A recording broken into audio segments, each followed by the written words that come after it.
Environment include water, air, land, and the interrelation which exists among between water, air, and land, and human being and other living creature, plant, microorganisms, and property. Basically, यहाँ पे लिख लो, they are the total planetary inheritance. मैं यहाँ लिखता रहता हूँ. These are the total planetary inheritance.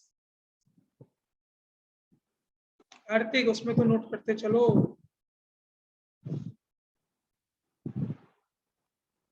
बस छोटे छोटे यहाँ पे लिखते रहो, टोटल प्लैनेटरी इनहेरिटेंस. फिर हमने पढ़ा था दो तरह का एनवायरनमेंट हो सकता है, बायोटिक एंड एबायोटिक. बायोटिक कौन सा होता है? जो लिविंग होते हैं, जैसे कि birds, animal, plant, forest. Example आ सकता है, दो तीन पूछ लेगा और बोलेगा इनमें से कौन सा नहीं है. Fisheries, these all are the living ones. तो ये सब बायोटिक होते हैं. एबायोटिक क्या होते हैं? Non living, rock, air, water, land. These all are the abiotic elements of the nature. ये रॉक है, ROC की. यार लिख लो छोटा छोटा, अपने नोट्स में लिख लो. ये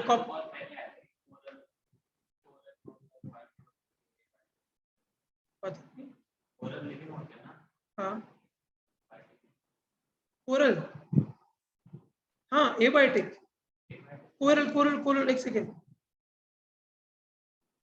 coral biotic, biotic biotic living होते हैं और मेरे ख्याल से 100 200 300 साल की लाइफ होती है कोरल्स की.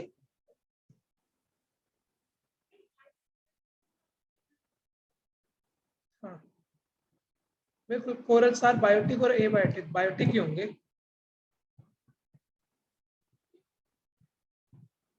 गोवा में होते हैं ना, जाओ यमुना में नहीं मिलेंगे. देखो देखो इनको बोलते हैं corals are biotic component. Biotics है, लिख लो भाई, कोरल्स में लिख लो इसके अंदर. बाकी जो भी लिविंग है all are the biotic. Functions of environment सबसे important, provide resources for production. Wood provide करता है आपको एनवायरनमेंट, ऑयल प्रोवाइड करता है. एसिमिनेट्स द वेस्ट, एक्यूमुलेट करता है सारे के सारे वेस्ट को. जितने भी आप गंदगी मचाते हो सारा का सारा नेचर एब्जॉर्ब. लाइफ प्रोवाइड करता है, सस्टेन लाइफ, लाइफ को जीने की जितनी भी नेसेसिटीज होती हैं वो प्रोवाइड करता है. रोटी कपड़ा मकान तो हम कमाते हैं, बाकी क्या क्या चाहिए, एयर, सनलाइट चाहिए, वो सब प्रोवाइड करता है. और provide aesthetic service. Aesthetic service मतलब ब्यूटी, सीनरी सर्विस. पहाड़ों पे जाते हो घूमने के लिए, वो नेचर ही आपको गए हो कहीं पहाड़ों पे काटते घूमने? कौन सबसे बढ़िया पहाड़ कौन सा लगे?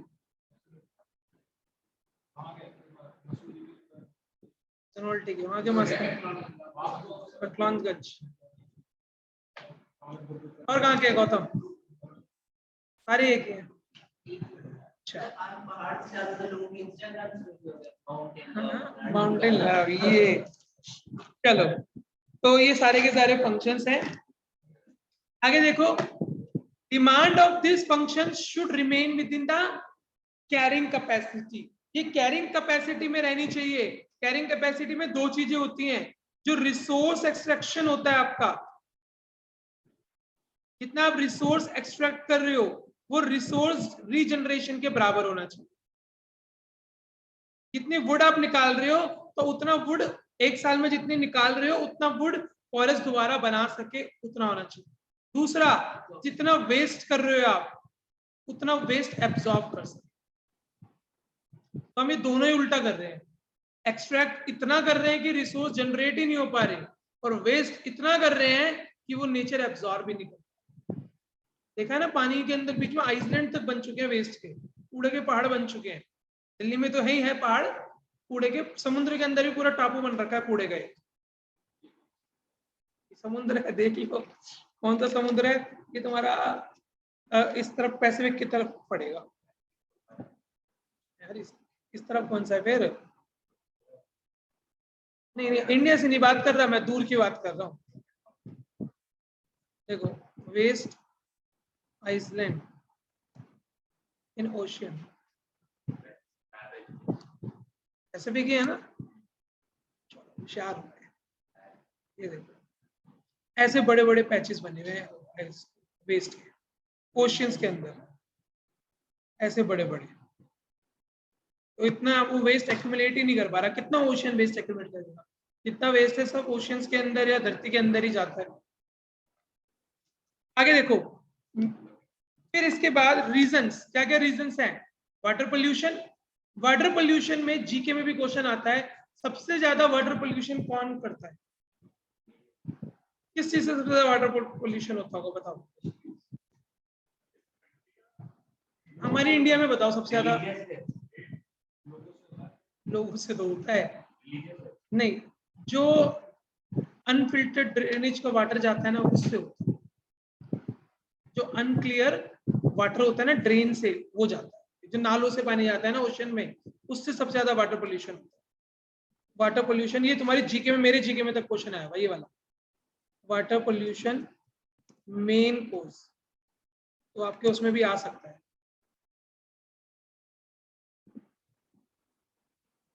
Water pollution, what are the causes? ये देखो, contamination of chemicals, nutrients and heavy metals, तो ये तो वही हो गया बेसिकली। इसमें लिखा नहीं है 5 कॉजेज। जो ये सीवेज डिस्पोजल होता है ना, ये सबसे बड़ा कॉज है water pollution.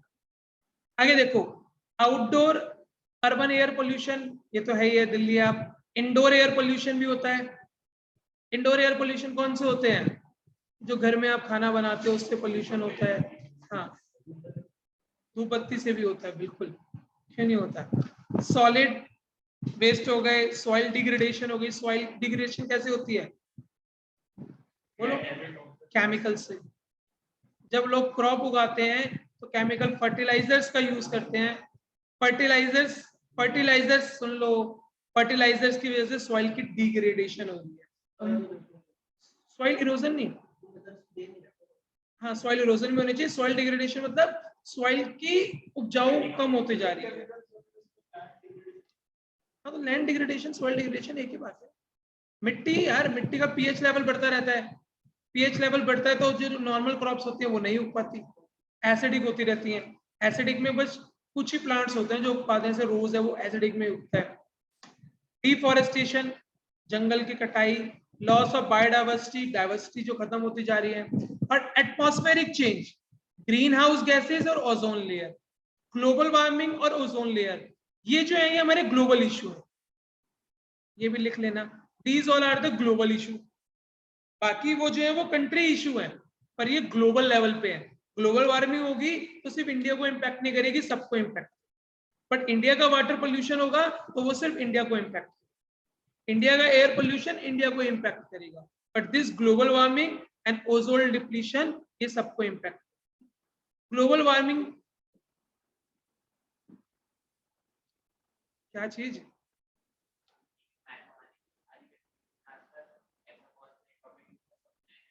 Ozone layer, ozone layer है।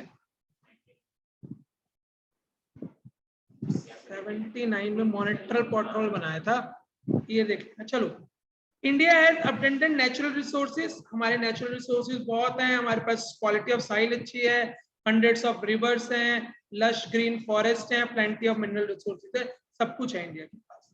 बट जो हमारा क्या चल रहा है, हम पहले क्या होता था, हमारा रिवर्स साइकिल चल रही है। मतलब पहले डिमांड कम होती थी रिसोर्सेज की और सप्लाई ज्यादा होती, आज उल्टा हो गया। आज डिमांड ज्यादा है और सप्लाई कम है। इसको बोला जाता है बच्चों reversal of supply demand, reversal of supply demand. ठीक है, इसका मतलब Parth, reversal of supply demand क्या होता है? किसकी सप्लाई ज्यादा थी? गुड्स और सर्विसेज, रिसोर्सेज सर, एनवायरनमेंट के रिसोर्सेज। गुड्स सर्विसेज की तो आज डिमांड ज्यादा है, पहले नहीं। आगे चलो, environment stress and degradation of India has water scarcity, पानी की कमी हो गई है। अभी देखो ना इंडिया का, दिल्ली का पानी कितना बेकार आ रहा था कुछ टाइम पहले, फिल्टर सबके खराब हो गए थे। एसी फिल्टर वाले 10-10 दिन लगा रहे थे फिल्टर ठीक करने के लिए, इतना बुरा हाल हो गया था।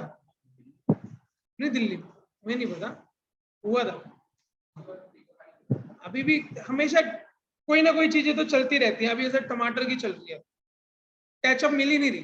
कल मैं ज़ेप्टो पे ढूंढ रहा था, कैचअप ही नहीं मिल रही। ब्लिंकिट ब्लिंकिट पे ढूंढ रही।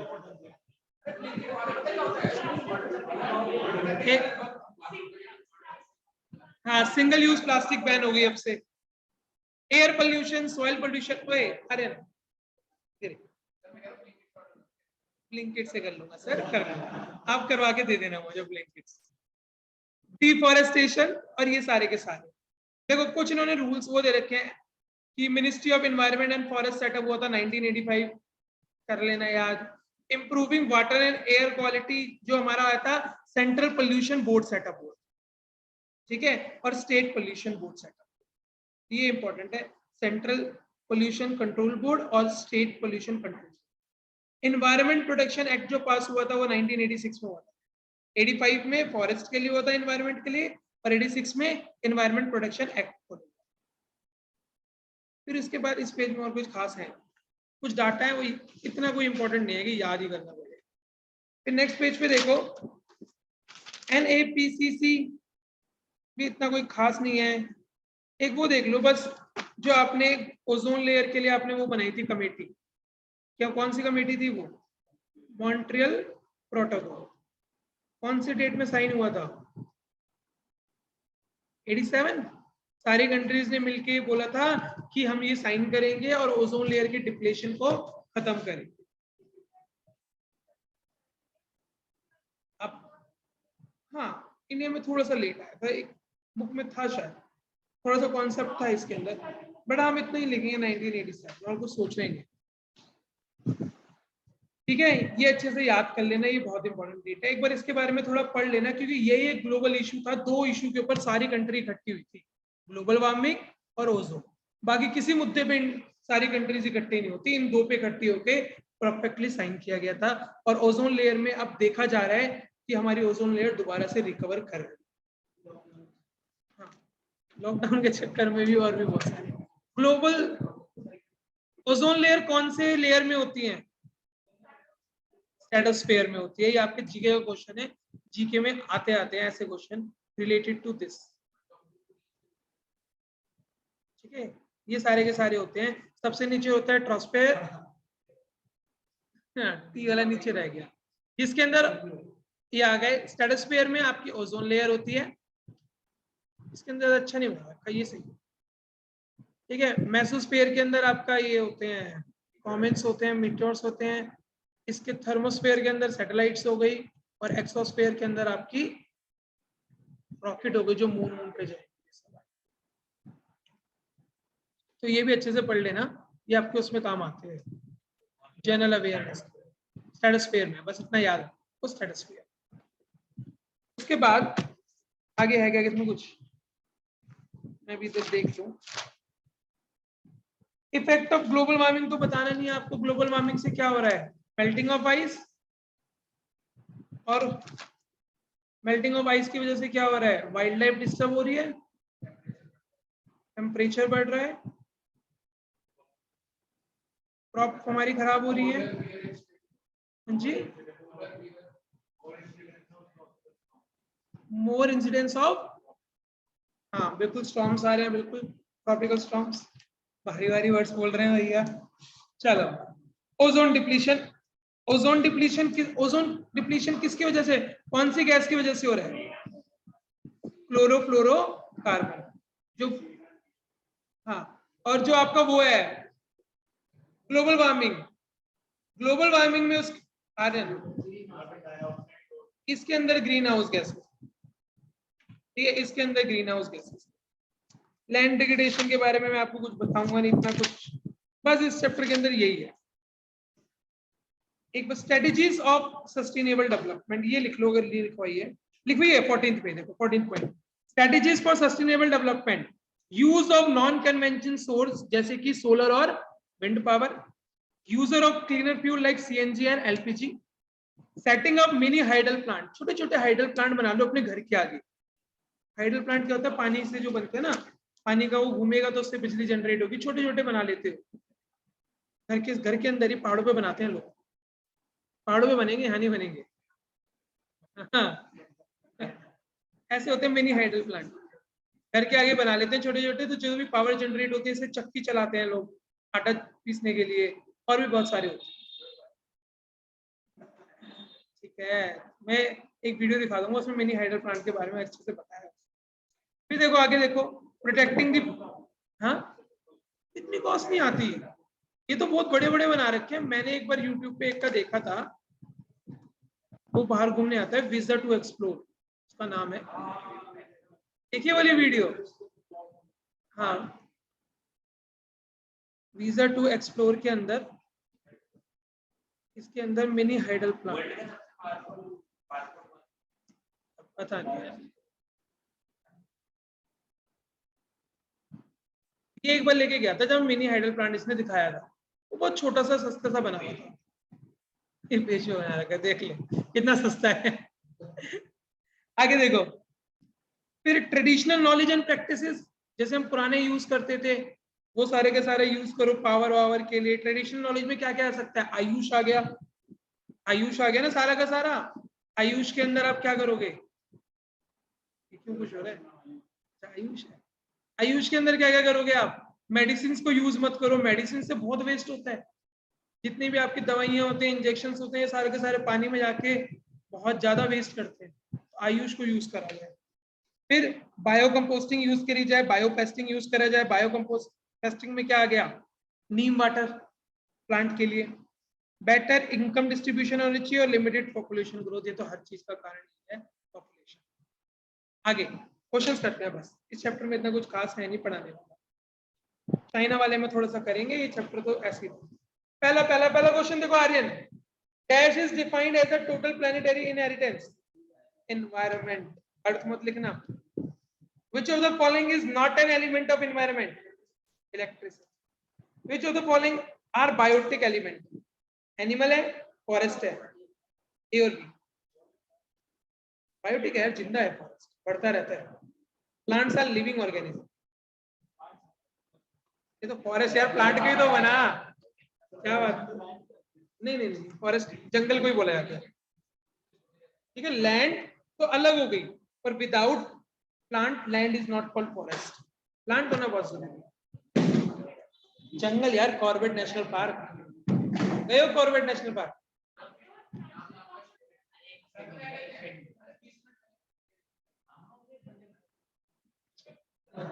Question number 4, identify which of the following is not a function of environment. D part, it generate waste, होना तो चाहिए वैसे, हम लोग तो एनवायरनमेंट के पार्ट है, जनरेट वेस्ट, पर हम लिखेंगे D, it does not generate. Fifth, when the resource extraction is not above the rate of generation and the waste generate are within the estimated capacity of the environment, it means operation within the carrying capacity. Dash means ability of the environment to absorb degradation, absorptive capacity. Dash is gradual increase in average temperature on the earth, global warming. Which of the following is not a cause of water pollution?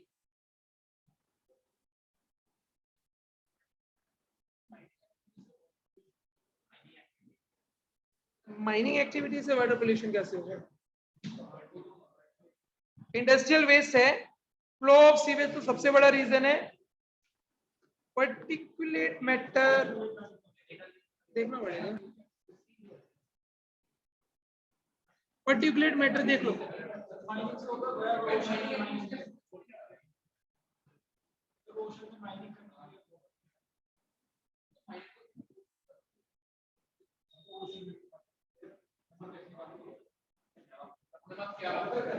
बिल्कुल नमक बनाना is called particulate matter, नमक बनाना is particulate matter, यही हो गया ना, beach sand. Particulate matter बच्चे ये हो गया सारा का सारा, जो आपकी सैंड्स हो गई, सॉल्ट हो गया वाटर के अंदर ना, वो सारा। तो answer is not a cost is particulate matter. Mining activities से तो हो गई होगा यार, पानी तो गंदा होता ही होता है। 9 देखो, मोनेट्रल protocol 1987, which of the following is a cause of ozone depletion? High level of chlorine and bromine compound in the stratosphere.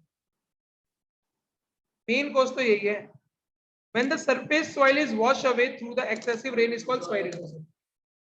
Identify which of the following statement is not true with the respect of state of Indian environment. Not true. India की तारीफ करनी है, हाँ। Are not found है भाई, iron और भी है, कोल भी और नेचुरल गैस। देखिए कभी कोल की और आयरन और की, जयपुर साइड जाओगे आगे केजीएफ में देखिए, यस हमने भी केजीएफ में देखी है, गोल्ड की देखी है उसमें तो। चलो 13, which of the following is not a factor responsible for land degradation? Proper planning and management of irrigation system, not a factor. Identify which of the following is not a function of CPC? Investigate, collect, estimate information related to water करती होगी, lay down standard ये भी करती है, provide technical assistance ये भी करती होगी, carry out and sponsor investigation and research relating to problem of water and air pollution. Carry out, sponsor investigation. Sponsor investigation थोड़ी करेगी। स्पॉन्सर इन्वेस्टिगेशन का मतलब किसने स्पॉन्सर करा है, आप इन्वेस्टिगेट करो, तो वो तो नहीं करते। क्या लिखा है इसका answer? D, sponsor investigation. Investigation करते हो कि स्पॉन्सर इन्वेस्टिगेशन आ गया ना। In order to address two major environment concern in India, water and air pollution, the government set up dash CPC, Central Pollution Control Board, 1974 date भी देख लो। Development that meets the needs of the present generation, sustainable development. Dash defines sustainable development as one which is directly concerned with increasing the material standard of living of poor at the grassroots. है question है sir.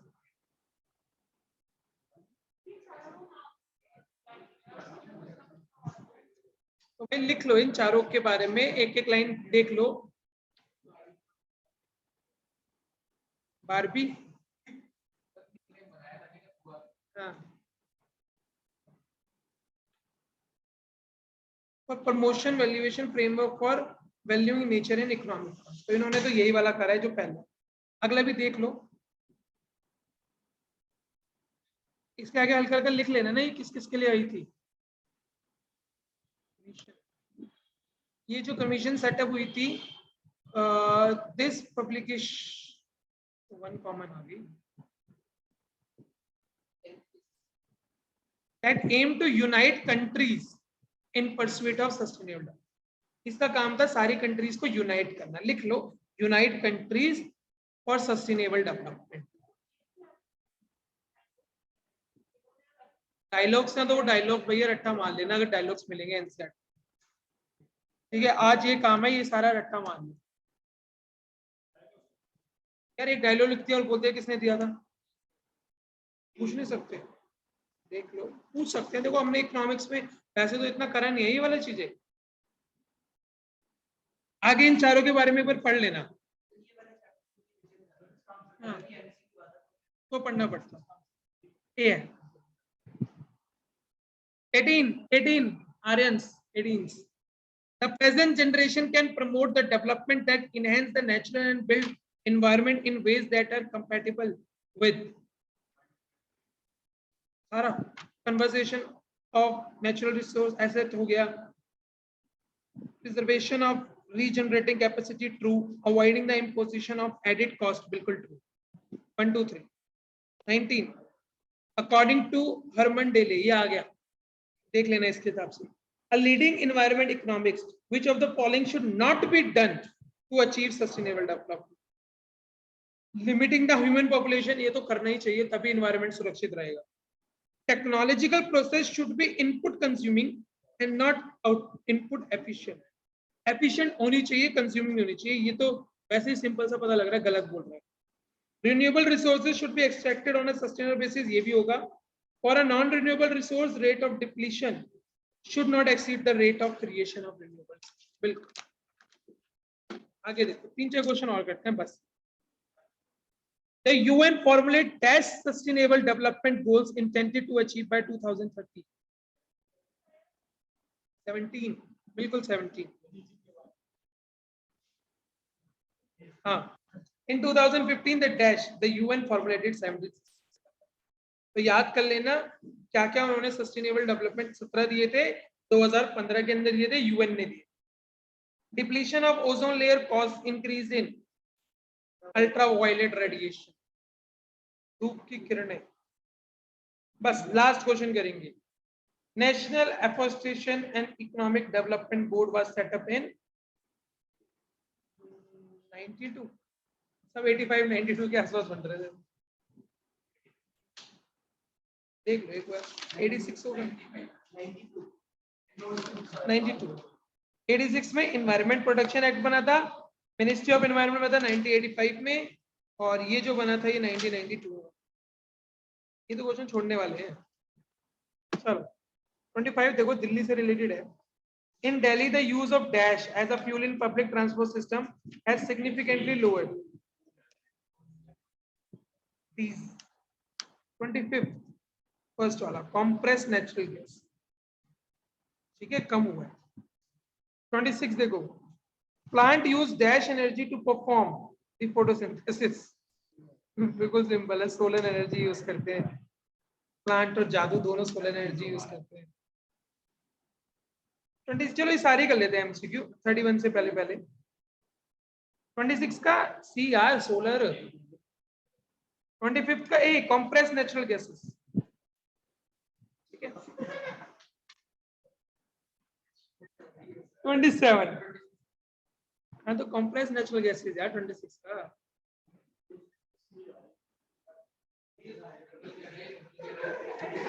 यार